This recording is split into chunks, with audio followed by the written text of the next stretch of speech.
Good morning, everyone. Today I am going to solve some questions based upon time and work.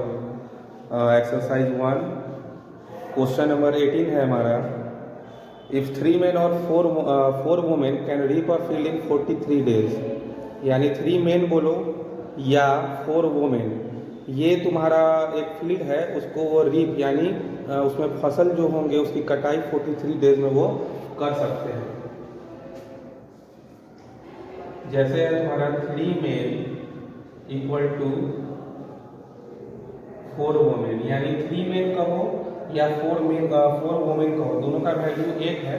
तो हम लोग ऐसा करते हैं कि इसमें 1 वोमेन का वैल्यू निकाल लेते हैं. तो 1 वोमेन इक्वल टू क्या होगा, तो 3/4 मेल. 1 वोमेन का वैल्यू क्या होगा, तो 3/4 मेल. इसी तरह से अगर हम लोग चाहें तो मेन का भी वैल्यू विथ रेस्पेक्ट वोमेन में निकाल सकते हैं. आगे क्या कह रहा है कि अगर 3 मेन और 4 वोमेन अगर एक फील्ड में फसल का जो कटाई है वो 43 डेज में कर सकते हैं, तो बताओ कि 7 मेन और 5 वोमेन ये दोनों उस फसल की कटाई कितने दिनों में करेंगे, यानी टोटल टाइम क्या लेंगे. यानी 7 मेन एंड 5 वुमेन, ये दोनों कितने दिनों में फसल की कटाई को कंप्लीट कर लेंगे. ठीक है, तो हम इसको ऐसे करते हैं 7 मेन प्लस 5 वुमेन. 1 वुमेन का वैल्यू क्या है, तो 3/4 है. तो 5 इंटू 3/4 इक्वल टू क्या आएगा, 7 men plus 15/4 men equal to हमारा होगा 28 प्लस 15/4 इक्वल टू 43/4 मेन. यानी 7 मेन और 5 वुमेन का जो वैल्यू है हम मेन में क्या लाए हैं, तो 43/4. हमसे क्या पूछ रहा है, कितने दिनों में ये दोनों उस फील्ड में जो फसल है उसका कटाई कर लेंगे. तो अकॉर्डिंग टू क्वेश्चन M1 का वैल्यू क्या है, तो हम लोग मेन लिए हैं तो हम मेन का वैल्यू लिखेंगे 3 और उसका डेज है तुम्हारा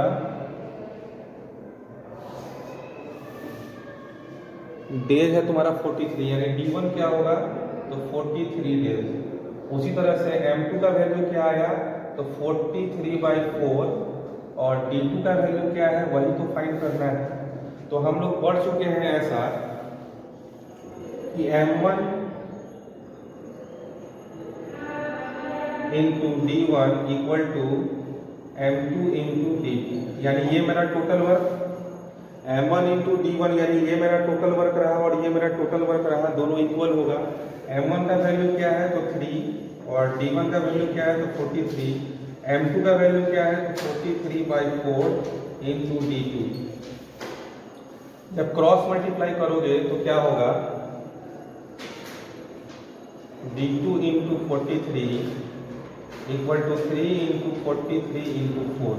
ठीक है, D2 का क्या वैल्यू होगा, 3 इंटू 43 इंटू 4 डिवाइडेड बाई ये 43 राइट साइड में जाएगा तो डिवाइड 43 1 जा 43 and 4 into 3 equal to 12 days. The correct answer for this question.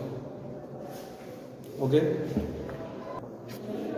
Question number 20 क्या कह रहा है, a certain number of men can do a work in 60 days. यानी एक कुछ मेन है, कुछ निश्चित मेन है जो हम लोग को मालूम नहीं है, वो किसी काम को 60 डेज में पूरा करते हैं. ठीक है, इफ देयर वेयर 8 मोर, अगर उसमें जो भी मेन है उसमें अगर हम 8 और बढ़ा दें तो it could be finished in 10 days less. तो जितना समय लग रहा है उससे 10 दिन कम लगेगा. तो बताओ कितने मेन. सबसे पहले M1 का वैल्यू क्या है, नहीं मालूम है तो x ले लेंगे. M1 इक्वल टू x और D1 इक्वल टू मेरा क्या होगा 60. अब M2 का वैल्यू क्या होगा, तो यहाँ पे कह रहा है क्या कि इफ देयर वेयर 8 मोर अगर हम 8 आदमी को और बढ़ा देते हैं, यानी पहले से मेरा x है, अब 8 आदमी और बढ़ा देंगे तो क्या होगा 8x + 8. उसी तरह से D2 का वैल्यू क्या होगा, तो D2 का वैल्यू क्या होगा, it could be finished in 10 days less, यानी 60 डेज तो लग रहा था, अब कितना लगेगा, तो 60 माइनस 10 इक्वल टू 50 डेज। ठीक है, according to question M1 into D1, ये मेरा total work equal to M2 into D2, यानी ये दोनों आपस में क्या होंगे, इक्वल होंगे। M1 का वैल्यू क्या है x इंटू D1 का वैल्यू क्या है 60, M2 का वैल्यू क्या है x प्लस 8 इंटू D2 का वैल्यू क्या है तो 50, x इंटू 60 इक्वल टू 50 से मल्टीप्लाई करोगे तो 50x प्लस 400। ठीक है, यहाँ पर हम लोग इसको मल्टीप्लाई कर सकते हैं, 60x लिख देंगे, क्या लिखेंगे 60x, तो 60x ये 50x आएगा लेफ्ट साइड में, तो minus 50x equal to 400, 10x equal to 400, x equal to 400 by 10, यानी x इक्वल टू क्या आएगा 40। हमसे क्या पूछ रहा था, हाउ मेनी मेन, क्या पूछ रहा था हमसे, how many men are there, कितने मेन होंगे, कितने मेन है, तो x का वैल्यू लोग क्या फाइंड किए 40। क्वेश्चन नंबर 21 क्या कह रहा है कि A is thrice as fast as B, यानी A B का 3 गुना है, यानी B जितने दिनों में वर्क को करेगा उससे 3 गुना ज्यादा फास्ट कौन है A, यानी ये इफिशियंसी का बात हो रहा है। And therefore able to finish a work in 60 days less than B, और इसके कारण क्या हो रहा है कि A जो है ना वो B से 60 डेज कम समय ले रहा है, तो find the time in which they can do it working together, तो समय निकालना है, अगर जब वो दोनों एक साथ काम को करेंगे तो कितना टाइम लगेगा, यानी A और B। ठीक है, A जो है वो B का 3 गुना है, यानी थ्राइस है, यानी B अगर मान लेते हैं 1 होगा तो इसका 3 गुना A होगा, यानी इफिशियंसी के बीच में क्या रेशियो आया तो 3:1। हम लोग ऐसा पढ़ चुके हैं कि टाइम इक्वल टू टाइम, अगर A:B है तो इफिशियंसी क्या होगा, time is inversely proportional to efficiency, यानी दोनों में इनवर्स रिलेशन होता है, अगर टाइम A:B है तो इफिशियंसी B:A होगा। उसी तरह से अगर इफिशियंसी 3:1 है तो टाइम क्या होगा 1:3। क्वेश्चन में क्या कह रहा है, and therefore able to finish a work in 60 days less than B, B से वह 60 डेज कम समय ले रहा है, यानी B से ये जो दोनों A और B का जो टाइम का रेशियो है, तो B से वह 60 डेज कम समय ले रहा है, यानी 3 और 1 के बीच में कितना का डिफरेंस है तो 2 का डिफरेंस है, यानी यही 2 पार्ट जो है मेरा 60 डेज के बराबर होगा। यही जो 2 पार्ट है वो 60 डेज, यही 3 से जो मेरा 1 आया तो 3 से 1 कितना कम है तो 2 कम है, तो वही यहाँ जो 60 डेज लेस देन जो B कह रहा है वही 2 पार्ट का वैल्यू होगा 60 डेज, तो 1 पार्ट का क्या वैल्यू होगा 60 डिवाइडेड बाई 2 इक्वल टू 30, यानी 1 पार्ट इक्वल टू क्या आया 30 डेज, एंड 1 पार्ट का वैल्यू, यानी 1 पार्ट का वैल्यू निकाल लिए, यानी एक कितना समय लेगा तो 30 डेज। उसी तरह से B का हम फाइंड करेंगे, B कितना समय ले रहा है तो 3 पार्ट, तो 3 पार्ट का क्या वैल्यू होगा 30 इंटू 3 इक्वल टू 90 डेज। ठीक है, इसको हम लोग 2 तरीके से फाइंड करेंगे। पहला जो हम लोग पढ़ते आए हैं,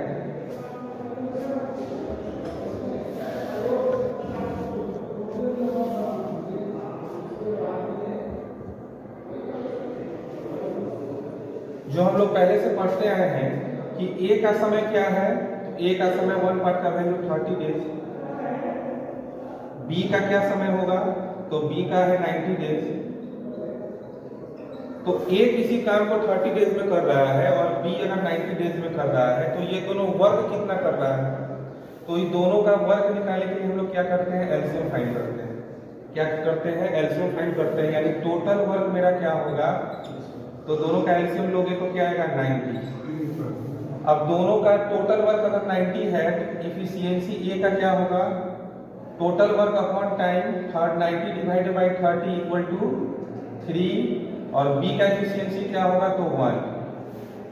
ठीक है, हमसे क्या क्वेश्चन पूछ रहा है, find the time in which they do it working together. दोनों मिलके एक साथ कितने दिनों में काम को खत्म करेंगे, यानी टाइम ए प्लस बी। टाइम निकालना है हम लोगों को दोनों का, तो total work divided by total efficiency. Total work मेरा क्या है, तो 90 है। टोटल वर्क क्या है, 90 डिवाइड बाई एफिशिएंसी क्या होगा दोनों का, तो 3 + 1 equal to 90 divide by 4 equal to होगा 22 2/4। ये फ्रैक्शन वैल्यू को हम कट कर सकते हैं, 2 1 2 2 2 4 इक्वल टू होगा 22 होल 1/2 डेज आंसर। ठीक है, इसको एक और तरीके से हम लोग बना सकते हैं।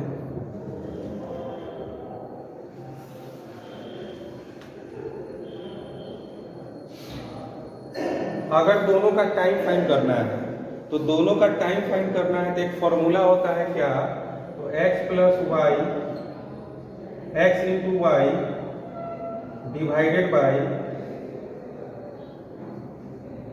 x + y। ठीक है, एक फॉर्मूला है x × y divide by x + y।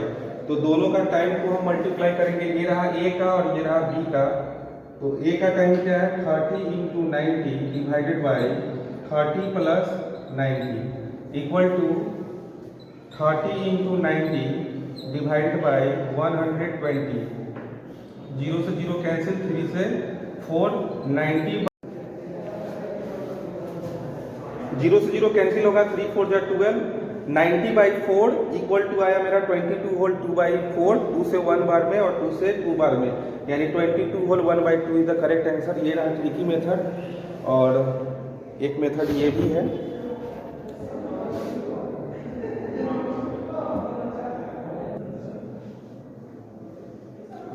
ये हमारा नेक्स्ट क्वेश्चन है, question number 24। A is twice as good a workman as B। यानी A जो है वह B से दुगना बढ़िया है। ठीक है, A जो है वह B से दुगना बढ़िया है। Together they finish the work in 14 days. यानी ये दोनों मिलकर किसी काम को 14 डेज में अगर करते हैं, तो in how many days can it be done each separately. तो बताओ कि अगर हम पार्टिकुलर अलग अलग का बात करें तो A कितने दिनों में काम करेगा और B कितने दिनों में उस काम को पूरा करेगा। सबसे पहले हम क्या करेंगे, ये मेरा A है और ये B है। इसमें क्या कर रहा है कि A जो है ना वह B से दुगना बढ़िया है, यानी A जो है वह B से दुगना बढ़िया है। अगर B मेरा 1 होगा तो A मेरा क्या होगा, 2 होगा। यानी दोनों के बीच में इफिशियंसी का रेशियो क्या होगा, तो 2:1 होगा। तो A जो है वह B का क्या है, दुगना बढ़िया है। तो यानी दोनों के बीच में इफिशियंसी का रेशियो क्या होगा, तो 2:1। टाइम का रेशियो क्या होगा, तो इसका इनवर्स कर दोगे तो क्या होगा, 1:2। दोनों के बीच में कैसा रिलेशन होता है, तो इनवर्स रिलेशन होता है। अगर इफिशियंसी मेरा 2:1 है तो टाइम क्या होगा, 1:2। ठीक है, हमसे क्वेश्चन में क्या कर रहा है कि ये दोनों मिलके किसी उस काम को 14 डेज में कर रहे हैं। Together they finish the work in 14 days. यानी काम कितना हो रहा है, efficiency of A and B। A और B दोनों का इफिशियंसी क्या होगा, 2 + 1 इक्वल टू 3 यूनिट। यानी एक दिन में कितना काम होगा, तो 3 यूनिट का काम होगा। एक दिन में कितना काम होगा, तो 3 यूनिट का काम होगा। एक दिन में कितने यूनिट का काम होगा, तो 3 यूनिट का काम होगा। तो 14 डेज में कितना काम होगा। अगर इफिशियंसी हमको मालूम है, टाइम मालूम है, तो टोटल वर्क क्या होगा, टोटल वर्क इक्वल टू क्या होगा, टाइम इनटू इफिशियंसी। यानी टाइम क्या है मेरा 14 इंटू इफिशियंसी क्या है 3। यानी एक दिन में किया गया काम क्या है, 3 यूनिट का है। हम लोग पहले भी पढ़ चुके हैं क्या, कि अगर एक दिन में तुम 10 टॉयज बनाते हो तो 5 डेज में कितने टॉयज बनाओगे, तो 5 × 10 यानी 50 टॉयज। एक दिन में अगर हम 10 टॉयज बना रहे हैं, यानी ये मेरा इफिशियंसी है, work done in per unit time, और ये मेरा टाइम है। तो इफिशियंसी को अगर हम समय से मल्टीप्लाई करेंगे तो मेरा टोटल वर्क आएगा, क्या आएगा, टोटल वर्क आएगा। तो टोटल वर्क इक्वल टू क्या फॉर्मूला है, एफिशिएंसी इनटू टाइम। तो एफिशिएंसी क्या है, एक दिन में 3 यूनिट का काम हो रहा है, टाइम कितना है तो 14 डेज, यानी टोटल मेरा 42 यूनिट्स का काम हो रहा है। टोटल कितना काम हो रहा है, 42 यूनिट्स का काम हो रहा है। हमसे क्वेश्चन में क्या पूछ रहा है कि how many days can it be done by each separately. Particular अलग अलग वो कितने दिनों में काम को करेगा,